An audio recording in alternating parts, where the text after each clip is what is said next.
Okay, so that takes away the first minute of my talk, personal background. I'm not going to take you through a personal journey today, but I'll give you some background. What I'm going to talk to you about is something we created that is allowing other people to create things that is changing the world. But to give you a little bit of personal background, I grew up in the UK, moved over here to Hong Kong 6 years ago as a lawyer. There we go, the slides are up. And eventually got tired of law and moved into technology and software startups. And I set up an iPhone app called Last Night Never Happened, which allowed people to remove things on Facebook and Twitter from the night before, apropos to Hong Kong. And then another app called Echo, which allowed you to see what was going on around you. The salient point is that changing your personal life can come from the most unexpected places. I was in New York having a fundraising meeting for the second software startup. Staying on a friend's air mattress, and he had this product, 3Doodle, which we'll talk about very briefly in a minute. And they didn't quite know what to do with it in terms of, they knew it was a great product, but we had to figure out how to launch it. So I got involved at that stage, and then it took over my life, which is a good segue. Why is this not working? There we go. Good segue into this photo montage. What you can see up here is effectively the last 18 months of our lives as a team in 9 photos. Just to give you a bit of background about how we created what we've done. The 2 guys up in the top middle are Max and Pete, my 2 co-founders. Pete comes from the robotics industry, worked at MIT, Max from the toy industry. And they use 3D printers to create prototypes, products they're working on. And if any of you have seen a 3D printer working, it creates objects in a linear fashion, line by line, building them up. Sometimes it misses a line, called a gap in the print. Very frustrating, we normally have to start all over again. So Pete was printing something and it created a gap in the print. And hands ahead, I've got to start again. If only I could pick the extruder head up off the printer and fill in the gap, which is what he did. So he tore down his 3D printer and created the image on the second line there to the left, which we call a teacup. And it was effectively a 3D printer head with a handle. And the guys were like blowing on it to pull the plastic as it came out. It worked. It created objects in 3D using plastic. We took that, developed several prototypes, moved it into a pen form, and then put it on Kickstarter. And that's where the story of 3Doodler and the change that we're bringing about really began. So we put it on Kickstarter in February of last year and became the 3rd highest funded technology project on the platform. That allowed us to build the product from prototype through to production and start creating enough to put in people's hands. Now, the idea of a 3D printing pen probably still seems foreign, so I'm just going to show you what it is and what it does, in case it's unclear. So if this works. Nope, didn't work. Can anyone behind here press play on the video? Rob, you hit play, please. Magic invisible people. Thank you.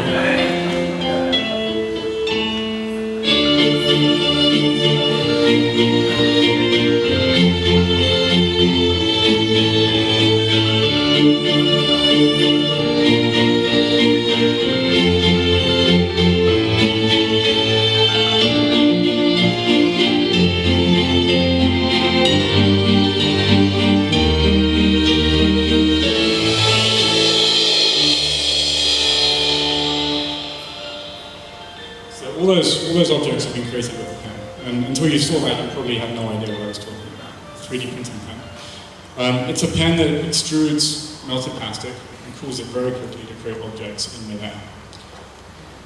And it was a great honor. The Time magazine chose this as one of the top innovations of last year. But that's enough about the product. What I want to talk about is what people are doing with it. And I've broken this up into 3 categories. The first is the expected. The things that we knew people were going to use this for. The second is the stuff that we hoped would happen, but were mildly surprised happened.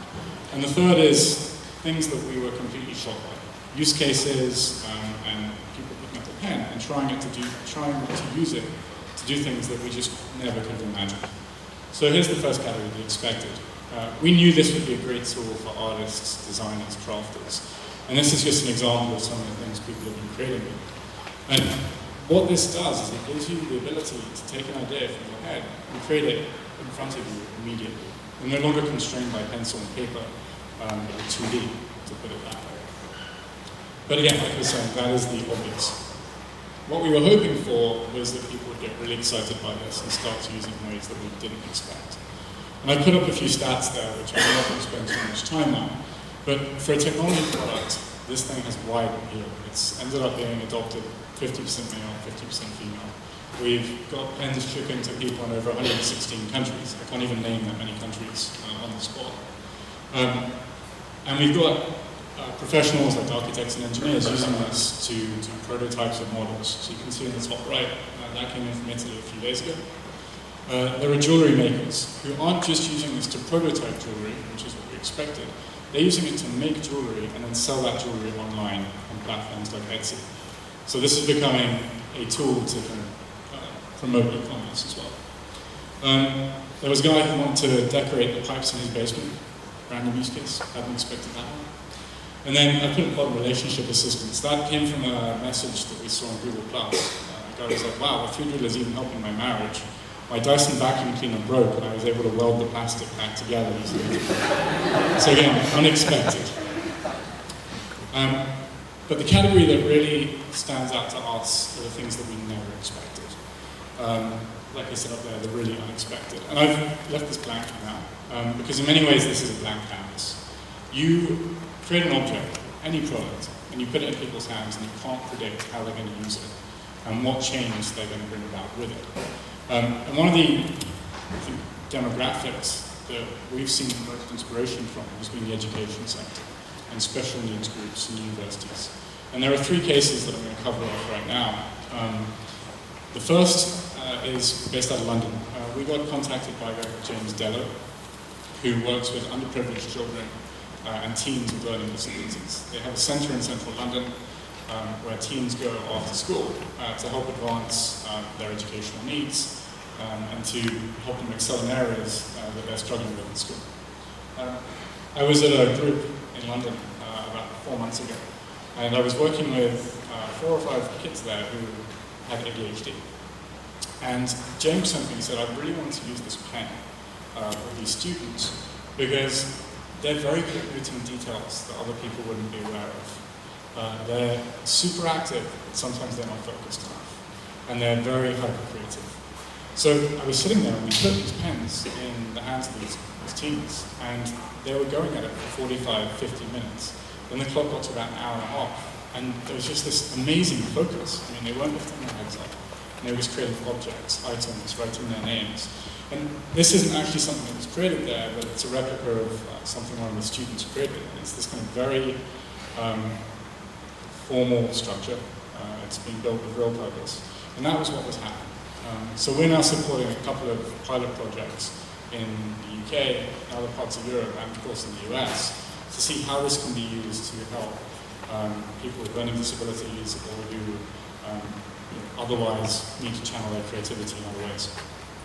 The second one I want to cover is autism, and using the 3D to help people that have autism or other disabilities like that. And I'm going to show you a video in a minute that came from someone called Jake Dorr, who's based over in the US. And Jake contacted us fairly early into the Kickstarter to say, I really want to use this with my students. He had the theory that this would be really, really good for helping aid in their non-verbal communication. So we sent him a few pens, and I'm going to show you a video now of what one of his students has been doing. So if the magic invisible people behind the curtain will press play, that would be great. Magic people? Nope. Nope. It's the same slide. Let's go back. You can edit this one out of the video. Okay. What's your plan for today's lesson? Can you tell me about this flag? I decided last week I started now as a child. I've been asked to try and make a flag. Not easy, but... So you started with a picture of the American flag, and I can see that you have kind of made a code. What numbers, or excuse me, what the stripes would represent? The stars will be the heart.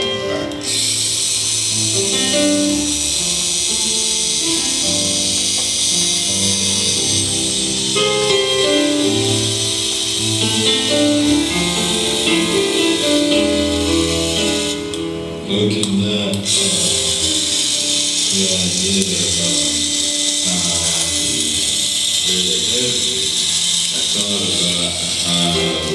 billboards that had on buildings. Like I've seen on model railroads, and I thought maybe I ought to try that one. And it worked, didn't it? You reinforced it and you gave it a nice structure to stand up. It worked out really nicely. And it did work out nicely. So Jake is now trialing that. We've got a couple of universities we're going to be using it with a similar use case as well, to see how this can stimulate students in their own environment. The third one I'm going to take you to is the visually impaired, and I'll give you a bit of background to this. So we're sitting doing the Kickstarter, we're about a weekend, we're exhausted and sleep deprived. And we start to get emails from universities and schools, mainly in the US, saying, I'm a teacher for the blind, how can I get this pen? And we freaked out. We're like, you want to give a pen with a 200-degree hot tip to a blind student? This is a disaster waiting to happen. We can't do this. Emails kept coming through, and we're like, we must be missing something here. There's got to be a use case or a story that we just haven't figured out. So we got on the phone with a couple of people in Michigan and Chicago who've been emailing us. And they didn't want to give it to the students. They wanted the teachers to have the 3D. They wanted them to have instant access to something that would allow them to immediately create objects for their students to feel. And we were blown away. Jaws on the floor. Wow, how did we not see that one coming? And we started to do some research into the field. And at the moment, tools for creating instant objects are extremely expensive. Braille machines are expensive, sometimes a bit temperamental, and they have a limited use case. There's a thing called swell paper, which is a paper that you run a solid marker over, and the paper swells up. But the problem with swell paper, again, is it's expensive. You can't lift that object. You want to use this and see if it can really do what it does in the video. Can you really create objects immediately that our students can feel? So these three images are from a group in the UK that's been working on ways to use this in museums, curation for the visually impaired, and also in schools. And the stuff we've been hearing about is doing raised line graphing, doing world maps, even doing directions that someone can follow. So these guys, they're called Acuity Design. You can look them up on YouTube. And they've got a video of drawing directions through a town. And you see them doing the line, and you get to the roundabout, and around the roundabout, and turn down the corner and go down the lane. And this is something that a student can then feel, or even take with them, to work out if they're going in the right direction. So again, we're going to be pursuing a few different pilot projects with that as well. So I picked those three. There are a number of other pilot projects, fascinating use cases that we're looking at. But what this has really shown us is that you can't control how what you create. You just have to put it out there, and you have to build a community around it, and you have to keep product development going, and you have to create the tools that people can then use to bring about change. And this is now happening. We don't know what the future holds in terms of people buying this thing or how many are going to be out there. But it's possible that in 5, 10, 15 years' time, this could be a major tool for teaching visually impaired people, for helping with disabilities in the classroom or spurring creativity. So just the last slide. This is just a group of people in London. And I always include this image in talks I do because the intense focus on people's faces is just insane. You put people around the table with 3D and with a bunch of plastic, and you just can't predict what's going to come out of it. The line at the top, what you create, is our tagline. And we went through a whole process trying to work out what our message should be, trying to come up with a pithy statement that would represent who we are. And we kept coming back to this question, like, you can't define what people are going to make with this. You can't define what the message is. What you can do is provoke them, and you can ask them a question. And our question is, what will you create? What will you change? What are you going to take? What are you going to do with the object we've created? And what are you going to create with it? And there's just a few more examples. An extreme life like this. That was done really early on. It's a kind of replica of the Escher hand that we tried to take from 2D to 3D. And then an artist in New York who's been trying to use this to kind of enliven science learning in the classroom. So that's 3D, and that's what we're doing with it right now. I know what our plans are, but what the 50, 100, 200,000 people will be doing with this by the end of the year is up to them, and it's inspiring.